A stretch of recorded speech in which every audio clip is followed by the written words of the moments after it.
Yeah, but we gotta pick you up. That's okay. Tell him to stay cool, okay? Tell him to stay Filipino. Okay, make sure your battery don't die. We're back. Yung nakakabaliw na question ni Boy. Who wants to go first? Richard should go first. Go first? What is in Sharon that reminds you daw of Lucy? Sharon's a very sincere person and very caring. So, yun yung qualities ni Lucy na nakikita kay Sharon. Ikaw, Sharon. The same. The sweetness, the height, Yes. the complexion, pero the endearing qualities, yung ugali, ganun. Panonoorin. Pero you can't compare naman eh. You cannot. That's right. Panonoorin ba ang pelikulang ito ni Lucy at saka ni Kiko? Si Francis naman watches my movies eh. This movie? He might, yeah. He's just very busy. It's not his priority to watch movies. But of course he will. Paglabas siguro sa video or ganyan. Si Lucy? So Lucy watches my movies. May usap-usapan, Sharon, that this movie, Kris, we were talking about this earlier, parang condones daw adultery. Yan ang ano namin because you have to watch it first to be able to appreciate kung ano yung storyline. See, kunyari, the movie industry in other countries, particularly in Hollywood or in France, or that's why they're so progressive, is because kaya nga movies yan eh. Fantasy world yan eh. You can touch on anything. Pero kahit pelikula... In the movie, the director is trying to explain kung bakit, why couples leave their marriage and fall in love with another person. So Ipinakikita yan ng pelikula. Explain niya kung bakit. Okay. How many months did it take to film this movie? Parang matagal. When did we start? October? Oh, October. Oo. And alam ko na sometimes it would take 3 days to finish just one sequence. Yeah. Grabe. Binusisi talaga. Tsaka usually morning to morning. Alam mo, Richard, I know medyo na-miss mo ang tatlong sports competition abroad, Indonesia, Australia, and China. I actually missed a lot. No? You missed a lot. did. And alam nating lahat that Sharon... Concert tour, alam ko. Kasi Oo. di ba naka 3 cities ka lang and marami pa sa... And that's so lucrative, boy. I know. Why is this movie worth all the sacrifices? Yes. Bakit? Hindi kasi akala ng December tapos na yung movie. Tapos that's the truth, no? Okay. Sa'yo, Sharon, any regrets? No. But the people, are you gonna have a concert tour? Please naman, kawawa eh. Yung mga nag-e-expect. Basta pupunta ka. Of course! Hindi, Baka makapag-duet pa yan. aba, huwag mo ko the-dare. Bibili ako ng microphone. Hawa. Lalo na sa how Best friend sila ni Richard dyan sa area na yun. Oo. Malakas ang loob. Talagang sarado ang pintuan sa politika. Ako, yeah, so far. Talagang sarado. Hindi, gusto ko, ayoko magsalita nito, pero dapat eh. Kahit ikaw na lamang ang Cuneta na kinakailangan Oo magbalik nga eh. ng pangalan sa mundo ng politika. Kaya ko naman ibalikin kahit di ako tumakbo. Sa politika. Sa politika? For my dad lang. Kahit di That's ako right. tumakbo. Sa politika? Sa politika Hindi, eh. sa good deeds. You're remembered naman for the things that you leave behind, diba? So if I were to do certain things for my father, then I would without having to Vilma be in doesn't office. inspire you? She Mayor does. Vilma, Mayor Sharon? She does. Ang Pero Mayor Kris? Ay, ako maging mayor, boy. I want to be senator. Okay. can be. She should be. Talaga. Tatakbo ka rin lang, aspire for the best. That's right. After maging senator, ba't di ka magpresidente? Senator Richard. Kaya diba? kaya ni Kris yan. Ito eh. Ayaw mo talaga. Senator Kris. Ay nako, Kris. Ikakampanya na lang kita. Thank you, Sharon. Okay. Richard. Alam mo, Kris, a lot of people have been asking me since my appointment, no? Tapos I'm very busy with my anti-drug campaign, Mama and I. Mad, that's right. I'm mad, no?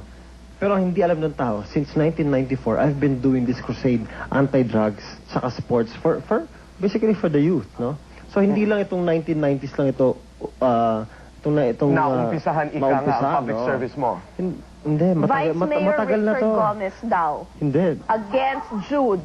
With JV. No, ganito. Ang San Juan, estrada talaga yan. I will not even touch San Juan. Pag-usapan natin ang pamilya. Richard, you are a father, you will be a father. Base doon sa iyong mga pinagdaanan, buti ka pa, paano mo, anong mga leksyon sa buhay ang natutunan mo bilang anak na gagamitin mo sa pagpapalaki sa iyong anak? Alam mo, boy, I think the reason why I'm a good person is because yung sa mga pinagdaanan ko. That's right. Ang dami kong hirap na pinagdaanan eh. I didn't grow up with my parents, you know. I was with my lola. Siguro importante dyan, magandang example, magandang haligi ang kailangan ng bata. And for that, I'd like to thank my lola, no, for bringing me up this way. Siguro, ako rin, pag pinalaki ko yung anak ko, I should instill discipline sa utak niya.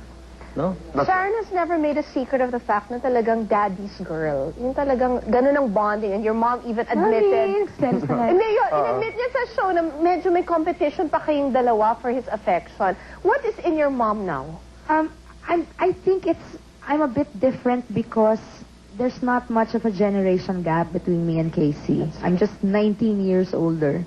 See, so there's not much of a gap. But, you know, ang tinuturo mo naman sa anak mo yung ginamit sa'yo ng magulang mo eh. So mostly, all the values also she taught me. Pero I'm more open.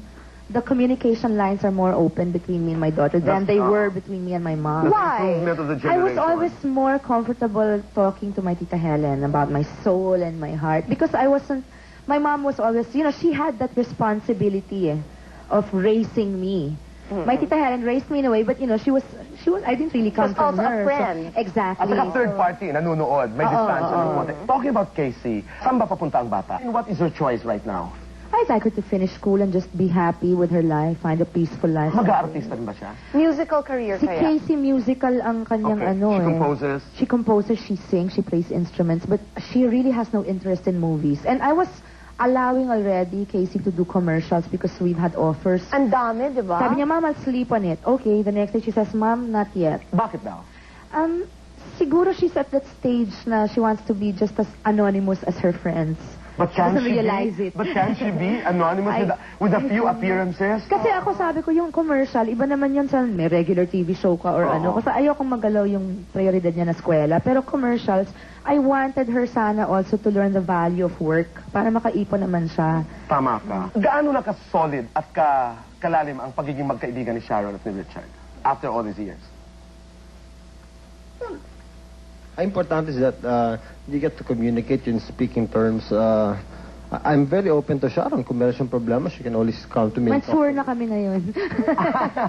Na we're more kasi dami na namin dinaanan. Masaya na kami sa kanya-kanya naming buhay. So we're able to talk about ganyan. Do you think you magiging can tatay ever ka na or go on a double date? wag na lang. May intriga lang eh. Actually, pwede ko may friend yung asawa niya eh. Kasi kilala ng mga pinsan ko. Parang tayo kayong sweet. Sabi ko, Diyos ko sayang. Ang dami kong pwedeng kaibiganin na may intriga lang pag kinaibigan. Pero hindi naman pinaplano yan. Isang beses, baka magkasalubong kayo. Hindi ba? I mean, these things are not planned. They're not. They're not, di ba? Because, you know, before I met Lucy, you know, I did an interview with both Lucy and Richard. Iba yung impression ko until I met the girl. She's funny. I didn't realize na she's funny, she's intelligent, at saka interested. Yeah. It changed that. I even wrote about it. Hindi ba? Kris, let's talk about gratitude. Go ahead, boy. I mean, sa dami ng blessings na ibinigay sa inyo ng Diyos. I would like to ask you this also. Ano yung bagay na talagang ipinagpapasalamat ninyo? Number one, for the Lord for giving me the chance to be myself and the chance to excel in things I do, no? And I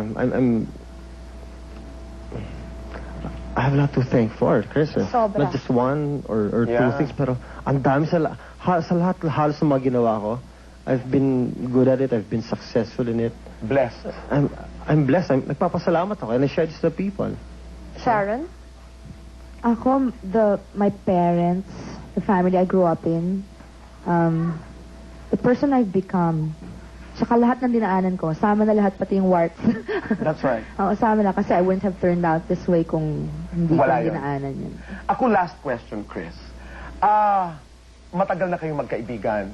Hindi kaila sa publiko na at one point you became sweethearts. Ika nga. Pinagdaanan natin yun.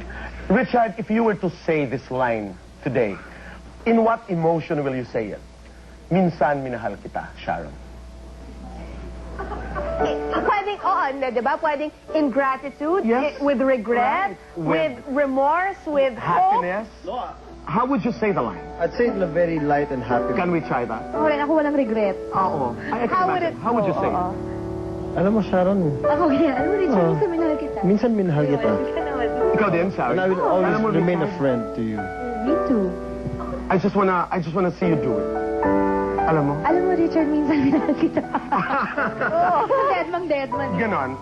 Because I think ang dami yung pinagdaanan at nandyan na yung pagiging magkaibigan, di ba? Yeah, which makes it all the more beautiful because it's so casually said na hindi mabigat. Tsaka I've become a better person because of, you know, what Richard and I had before also. So, And whatever you do, you're part of each other's lives. Sorry, hindi na madidelete yun. deny that. Hindi na ma-erase yun. Deny Eh, pass na yun. Mga kaibigan, isa po sa pinakamagandang pelikula na magdadaan sa ating buhay, Kris. Please invite everybody for the premiere night. Theme song pa lang, dalang-dala na ako. Di ba ako'y Alam mo, tao lang? tama na, please. No, first of all, it's our first team up in over 6 years. So, yung mga nakakamiss na po sa tambalan namin, sana po panoorin niyo to because it's a beautiful movie na pinaghirapan talaga. Pinaghirapan namin in the real sense of the word. Sharon, is this your last movie of the year? Possibly. For the year lang. Mga kaibigan, don't miss this. Please watch it. It's my first also in over 2 years. At ang premiere po ay February 22 sa Mega Mall 9 and 10. And ang opening day is February 23. Richard? Iniimbita ko po kayo lahat to come and watch Minsan Minahal Kita.